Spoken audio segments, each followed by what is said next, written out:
Welcome back to our long reining series. In this episode we're going to start looking at some exercises that you can do on the long reins. Following on from the last two episodes, we can now assume that your horse is comfortable with being long reined, with the outside rein across his hindquarters, and that you can ground drive safely with them, and that they are happy with all of those exercises that we've covered in the previous episodes. So here are some basic exercises that you can do on the long reins. Now, we will go into some of the best ways to do them and the aids that you need to be aware of. Even being on the long reins, you still need to be able to support their shoulder, their rib cage, ask them to bend and flex. But for now, I'm just going to run through some of the exercises that you can do. Now, obviously, circle work. You can easily do circle work on the long reins. We've already covered doing circles, double lunging effectively with two lines, but we're going to move away from the lunging now and talk about more just ground driving on a circle. So just being accurate and making sure your horse is staying straight on that curved line and that their hind feet are following their front feet and not swinging out. And you can gradually, make the circles smaller. You don't necessarily have to spiral in, but do a full 20-meter circle, then say do a 15, then if you can manage it, do a 10-meter circle, and just change things up a little bit, and doing it on both reins.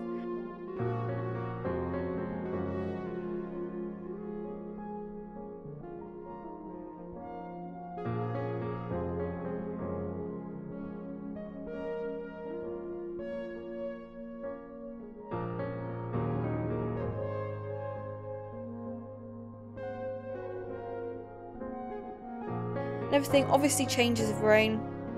You can do changes of rein in lots of different ways. You can go straight across your diagonal, nice and easy. You can do short diagonal, which makes the turn a little bit sharper for them, which again can show up some balance issues, but also help that. You can do a change of rein, obviously down the centre line. You can use half circles to change the rein. You can do a reverse circle.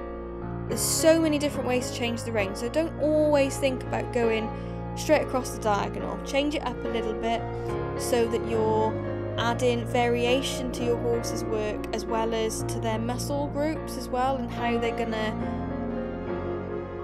go through with that. Obviously, changing the rein on a straight line is different to changing the rein through a circle for them, physically and mentally. So it is really, really good to do those changes. Another good one is your serpentines, whether that's a 3 or a 4 loop. Now, there's lots of different ways that you can do the serpentine in the sense of for a schooling exercise as opposed to doing it for a dressage test. Obviously, you want to be nice and accurate for your dressage test, but if you're doing it from a schooling point of view, sometimes you might want to add a few extra strides of straightness in between, especially if you've got a bigger school. Sometimes you may want to add a bit more of a circle to make the change of rein a little bit sharper for something that is maybe a bit more advanced.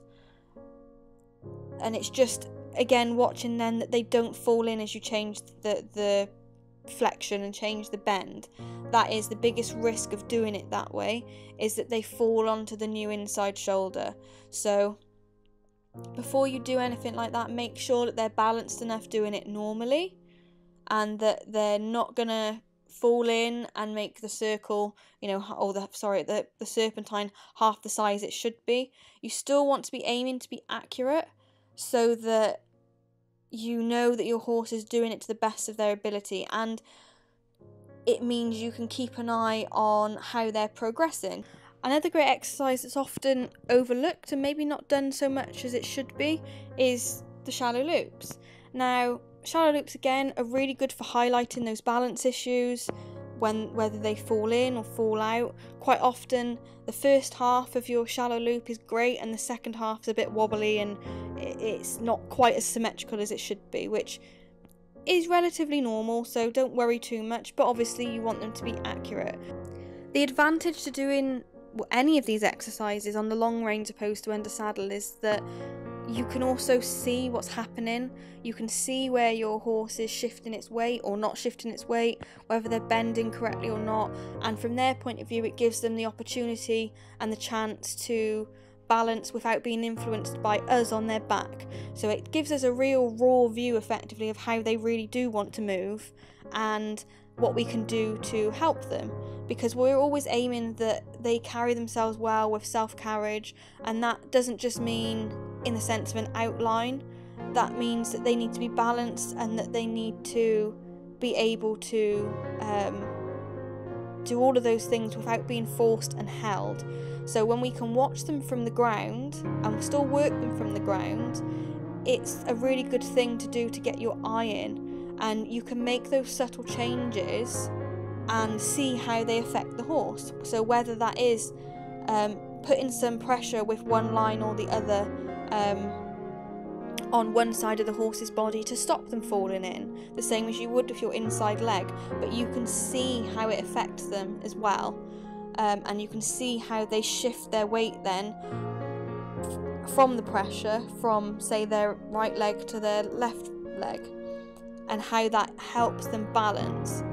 So the exercises themselves are much the same as you would do under saddle, but I think it does give you a broader understanding of your horse and the exercises you're doing.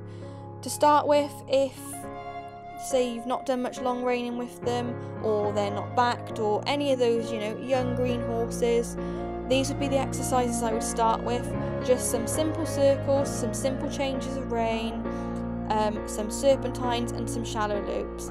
Obviously you can throw your transitions in there as well, and the more transitions you do the better, making sure that they listening to you and that they're going and stopping when you ask them to. And don't forget, you can add in the transitions to what you're already doing. So as you're doing your serpentines, you can add halts in every time you cross the centre line, or if you're doing the serpentines in trot, you can ask them to walk over the centre line, then back up into trot. The same for your circles, you could do half a circle, then do a halt. So you're constantly changing what you're doing so that you're keeping your horses attentive.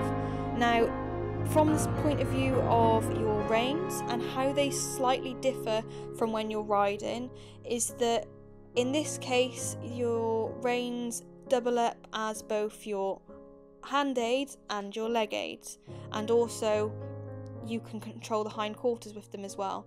So if, for example, you start to feel that on a circle your horse is swinging its quarters out to the right or to the outside, then you can catch them with your outside rein, and with a little bit of pressure you can gently ask them to bring their quarters back into line. But bear in mind, if they're doing this, it's probably because they're finding it hard and they're trying to evade, so they might not be able to go from crooked to straight in a couple of strides, and they may want to go crooked again. So it's all about building up those muscles and enabling them to do it correctly. But if we don't try to influence them correctly and correct those things, then it will never get better. And the same thing if you're finding, say you're doing a change of rein and you're finding that your horse is kind of getting stuck, getting off the track, then you can use your outside aids to kind of help bring them across, rather than pull them round with the inside rein. And what's happening then is with the outside line, you're blocking the shoulders and the hindquarters from going straight, and you're kind of telling them to bring them over and across. And the problem with pulling them round with the inside rein is not only is it not very nice for them, but you also risk them over bending and then still going out through the shoulder because they've got too much weight on that outside leg. So your outside rein and aids, say in this case that works for your leg as well, is just as important, if not more important sometimes, than your inside rein. So always remember that. You may find in other cases that you need to give them space the other way.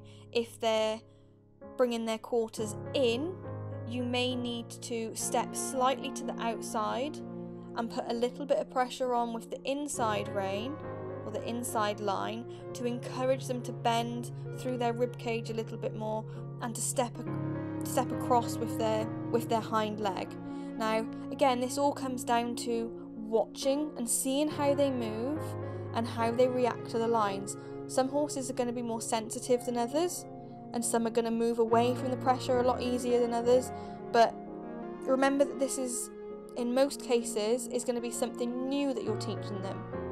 They might not understand to move away from the pressure immediately, and you may have to do some work at halt to get them to understand that, just the same as you would do for anything else.